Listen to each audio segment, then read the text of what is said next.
दोस्तों, MP Singh YouTube channel पर आपका स्वागत है। आज जिस पर हम चर्चा करने वाले हैं वो है फायर। आपको पता है गर्मी का सीज़न चल रहा है, जगह जगह आग लग रहे हैं और लोगों को आग के बारे में बहुत सारी जानकारियाँ नहीं हैं। तो आज हम आग पर चर्चा करेंगे। सबसे पहले आग की उत्पत्ति कैसे हुई। आज से हजारों वर्ष पहले जब मनुष्य भी जंगलों में रहता था, सूखे जंगलों में दो टहनियाँ जब आपस में टकराती थी और उनको हवा के दबाव के साथ घर्षण करने का मौका मिलता था तो आग की उत्पत्ति होती थी, और जिससे वहाँ रहने वाले पशु पक्षी, जानवर और मनुष्य परेशान होते थे, भागते थे, कुछ उसमें जल भी जाते थे। तो वहाँ मनुष्यों ने सोचा कि है क्या, और उसके बारे में जानने की कोशिश की। तो आइए हम जानते हैं कि आग क्या है। आग वस्तुतः ऑक्सीजन, हीट यानी ताप और ज्वलनशील पदार्थों, जो जलने वाली चीज़ें हैं, उनके मिश्रण के पश्चात उत्पन्न रासायनिक उत्पाद को आग कहते हैं, जिससे मिलता है हमें क्या? प्रकाश, ताप, ऊष्मा या हीट, कार्बन डाइऑक्साइड और जल। जल यानी जो बाष्पीकरण होता है वो दोबारा ठंडा होकर के जल बन जाता है आदि। तो ये है आग। आग के अगर प्रकारों की बात करें तो आग सॉलिड फायर में आता है, जैसे ठोस आग कहते हैं, जैसे कोयला, कपड़ा, कागज, लकड़ी, और इन सब चीज़ों से उत्पन्न जो आग होता है उसको ठोस फायर या ठोस आग या सॉलिड फायर कहते हैं। लिक्विड फायर, जिससे पेट्रोलियम हो गया, डीजल हो गया, खाद्य तेल हो गया या अन्य कोई ज्वलनशील लिक्विड है, उससे जो उत्पन्न आग होता है उसको बोलते हैं लिक्विड फायर, द्रव्य आग। गैसियस फायर भी होता है, जो गैस से उत्पन्न होता है, जैसे LPG हो गया, CNG हो गया, PNG हो गया, या ऐसे ज्वलनशील गैसों से हाइड्रोजन भी आता है उसमें, जिससे गैसियस से आग जो लगता है उसे बोलते हैं गैसियस फायर। उसके बाद आता है इलेक्ट्रिकल फायर। इलेक्ट्रिकल फायर मतलब विद्युत आग, जो इलेक्ट्रिकल सर्किट शॉर्ट सर्किट करने से या इलेक्ट्रिकल उपकरणों में आग जो लगता है उसको बोलते हैं हम इलेक्ट्रिकल फायर। और एक और आता है जो जिसको बोलते हैं मेटेलिक फायर। कई बार ज़्यादा टेम्परेचर पर मेटल में भी आग लग जाता है, जिसको बोलते हैं हम मेटेलिक फायर। तो ये आपके आग के प्रकार हो गए। अब हम आते हैं आग का उपयोग। मनुष्य जब आग पर नियंत्रण कर लिया तो उसके लिए फ़ायदे काफ़ी हुए। तो आग का उपयोग जैसे गर्मी के लिए, मतलब सर्दियों में उनको अपने को ठंड से बचाने के लिए और संरक्षण के लिए, अपने को जंगली जानवरों से बचाने के लिए भी मनुष्यों ने आग का उपयोग किया। कई राजाओं ने भी आग का उपयोग किया, अपने किलों के रास्तों को आक्रमणकारियों से बचाने के लिए आग लगा देते थे रास्तों पर।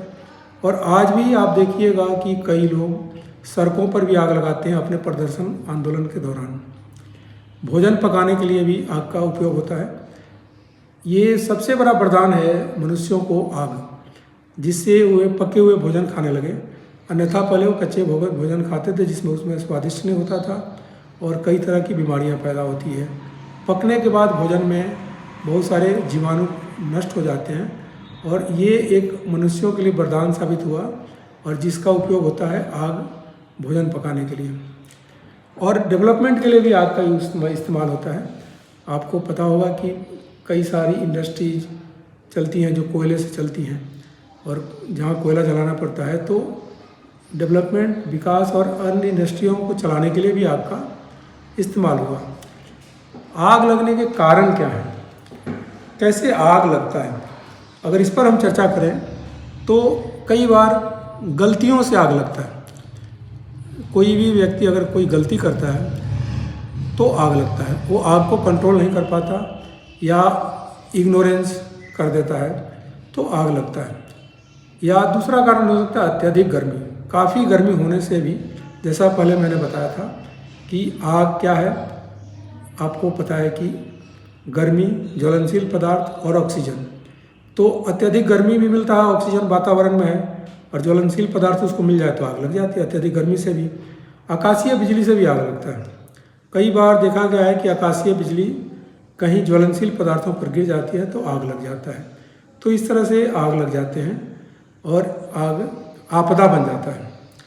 तो आग आपदा बन जाए, अनियंत्रित आग आपदा बन जाता है, और उसको नियंत्रण करने के लिए हमें कई बार प्रयास करने पड़ते हैं। और नियंत्रित आग ही मनुष्य के लिए उपयोगी है, अनियंत्रित आग मनुष्य के लिए उपयोगी नहीं है। तो नियंत्रण कैसे करते हैं आग को? आग को नियंत्रण करने के लिए इस तीनों में से जो 3 कारण हैं आग लगने के, उन तीनों में से एक भी चीज़ को, एक भी कारक को हटा दिया जाए तो आग बुझ जाता है। जैसे आग लगी हो तो ऑक्सीजन अगर वहाँ ना मिले तो भी आग बुझ जाती है। ठंडा हो जाए, हीट वहाँ से ख़त्म हो जाए, गर्मी वहाँ से ख़त्म हो जाए तो भी आग बुझ जाती है। या ज्वलनशील पदार्थ नहीं मिले तो भी वहाँ से आग बुझ जाती है। तो इसके लिए कुछ अग्निशमन यंत्रों का आविष्कार किया गया, जैसे जल युक्त वाटर वाला जो अग्निशमन यंत्र है, फायर एक्सटिंग्विशर है, फोम बेस्ड है, कार्बन डाइऑक्साइड बेस्ड है, ड्राई केमिकल पाउडर है, और जो फ्यूल वगैरह पर इस्तेमाल किया जाता है, और वेट केमिकल भी है। तो जल वाली जो है वो नॉर्मली जलयुक्त फायर अग्निशमन यंत्र को हम इस्तेमाल करते हैं सॉलिड फायर पर, ठोस जो आग लगती है उस पर। लेकिन ये ध्यान देना जरूरी है कि वहाँ कोई इलेक्ट्रिकल स्विच, इलेक्ट्रिकल सर्किट या कोई इलेक्ट्रिकल उपकरण नहीं हो जो लाइव हो। इतना ध्यान करके ही जल वाली इक्विपमेंट को इस्तेमाल करना होता है। फोम नॉर्मली इस्तेमाल होता है द्रव्य वाले पर। द्रव्य वाले पर मतलब जैसे जहाँ डीजल स्टोरेज हुआ हो या पेट्रोल स्टोरेज हुआ हो या अन्य कोई द्रव्य स्टोरेज हुआ हो जिसमें आग लगती है, तो उसके लिए फोम इस्तेमाल होता है।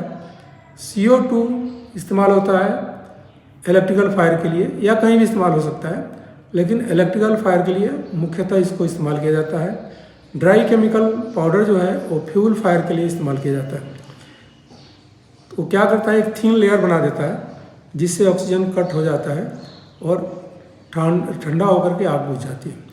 उसी तरह से वेट केमिकल है, ये भी एक टेम्परेचर को रिड्यूस कर देता है और आग बुझ जाती है। लेकिन घरों में तो नहीं होता ये सब इक्विपमेंट। तो घरों में क्या करते हैं, घरों में लोग नॉर्मली रेत से भरी हुई बाल्टी रखते हैं जिससे आग बुझा सकते हैं, या भुरभुरा मिट्टी रख सकते हैं, या कोई मोटा कंबल रखा जाता है जिससे पानी में भिगो करके उस आग को ढक दिया जाता है, जिससे ऑक्सीजन कटअप हो जाता है, या पानी इस्तेमाल करते हैं। तो इन सब चीज़ों से घरेलू आजकल कुछ लोग सीज फायर वगैरह रखने लगे हैं अपने घरों में छोटे मोटे आग को कंट्रोल करने के लिए। मुख्यतः गैस पर जब आग लगे घरों में तो एक मोटे कंबल को या कोई इस तरह से सूती कपड़े को भिगो करके उसको ढक देने से आग बुझ जाता है। इलेक्ट्रिकल फायर जब लगे तो उसमें मेन ध्यान देना होता है कि आप मेन स्विच को तुरंत ऑफ कर दीजिए, मेन स्विच को तुरंत ऑफ कर दीजिए और CO2 का प्रयोग कीजिए। लिफ्ट का प्रयोग मत कीजिए अपने चहेतों के या अपने लिए। लिफ्ट का उपयोग न करके सीढ़ियों का उपयोग कीजिए। और अगर कंट्रोल में नहीं हो रहा है तो 101 नंबर पर डायल करिए, लोगों से मदद मांगिए। बृहद आग को बुझाने के लिए ये सब चीज़ें कंट्रोल नहीं कर पाती, इसके लिए फायर ब्रिगेड को ही बुलाना पड़ता है। तो दोस्तों, आज के टॉपिक पर हमने चर्चा की कि आग क्या है, आग को कैसे नियंत्रण करें, आग को बुझाने के कैसे कैसे यंत्र होते हैं, और इलेक्ट्रिकल फायर और सॉलिड फायर पर कैसे कंट्रोल किया जाता है। दोस्तों, अगर ये वीडियो आपको पसंद आई हो, कुछ जानकारी मिली हो, तो मेरे चैनल को लाइक करें, सब्सक्राइब करें, शेयर करें और अपने कमेंट में अपने सुझाव अवश्य दें। धन्यवाद।